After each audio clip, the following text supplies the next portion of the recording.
Last week, I spoke about seed systems and why it's important for us to insist on farmer-managed seed ecosystems. I have highlighted how we are making an effort at Forezava to build a Forezava seed library. You can actually look at it through the link below, seed.forezava.org. Our intention is not to just bash regulations and go against the law, but we're also backed by legal provisions, constitutional rights, and also important international provisions, mostly around the rights of peasant farmers. Most of us are. We just farm below 5 acres of land every year. We have to look at now how we can strengthen these farmer-managed seed systems. And it's important that as we question regulatory processes, we also set up ourselves to strengthen our own farmer-managed seed systems. The first and most important thing is, how do we create these seed systems to meet standards? So we have to, one, bring together farmers in groups and cooperatives, asking them to understand how they manage their own inventories of indigenous seeds. And in this case, I'm talking about indigenous seeds. Establishing seed libraries. And these seed libraries should actually highlight clearly how they source their seeds, where, which farmer, when, and how they are taken care of. We can also mention that as you do this, you can go further and build simple approaches to ensuring that the seeds that these farmers develop meet some basic phytosanitary standards. And some of these phytosanitary standards are set in place because of some of the threats that such seed systems can create. And I'm mentioning some of the threats, which include blight of crops, and also nematodes, which can be transferred from farm to farm. But even as I mentioned these threats, you will realize that most of these threats are mainly soil-based. They can only be transferred from one farm to another. But if you look at how we have managed our farming ecosystem by now, nearly most of the farms might have these challenges already. But we have to look at how we can now organically develop seeds that can be shared by farmers within a community. We're not talking about selling it across borders. These can be done organically. So the farmers need to learn how they collect seeds properly from healthy plants. 2, they document this seed collection process. 3, they clean and dry the seeds. As you dry, you can actually use basic organic processes like washing in warm water or cleaning using wood ash.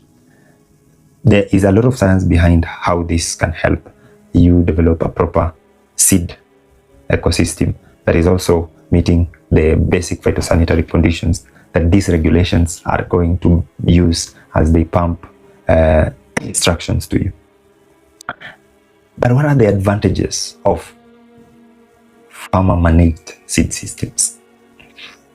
It's clear that if farmers collect seeds from certain ecosystems, such seeds will be acclimatized to those environments. So yeah, seeds, just like human beings, learn the environment and how to adapt. If there are some diseases in the environment, that seed will teach itself an adaptive mechanism, just like immunization. But I don't know if they immunize. So this is a strength. So you find seeds that are actually tolerant to certain pathogens within a certain ecosystem. 2,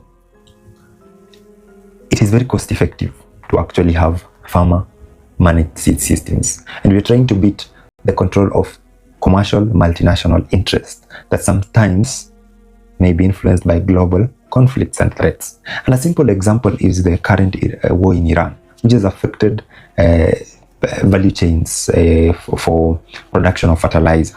So if we are producing these particular seeds within our own community, it is difficult for this ecosystem to be affected by such an external threat. And it's important to build systems that can withstand such global challenges. It's also as important to create strong local cottage industries. So, and I'm using Forezava as an example.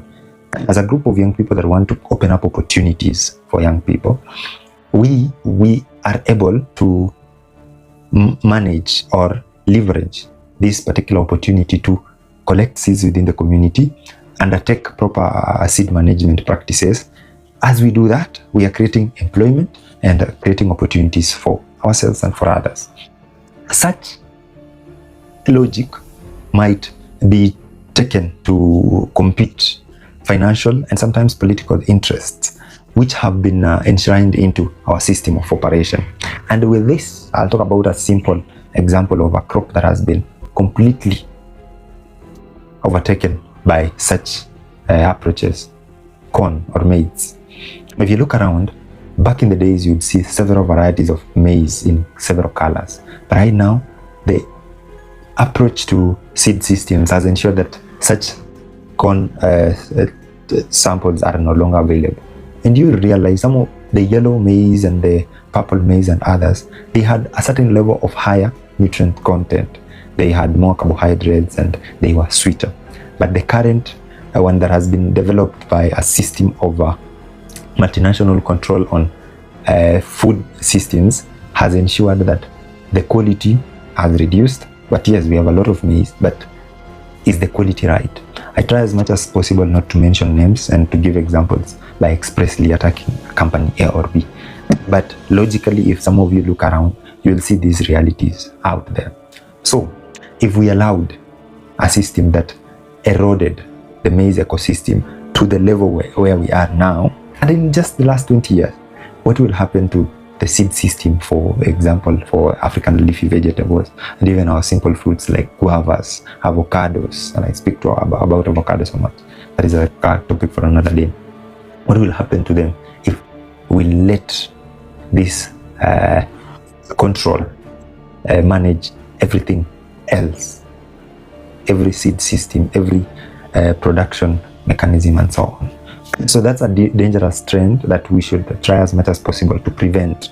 We are not saying that if you are willing to buy seeds inorganically produced in a lab A or B, or the ones that you call very clean, you are being told not to. You can. But as you do that, ask yourself, is it possible that you can also get the organically processed seeds that are enabling us to increase our organic seed system and farmer managed seed ecosystems? This conversation is a necessary conversation. While I speak of it in a very non-political voice, and I'm not trying to drag person A or B into this for confrontation, I am trying as much as possible to point to the fact that there are reasons why we should strongly advocate for local people, local problems, local solutions. Because the long-term impact of not advocating for this is dependence.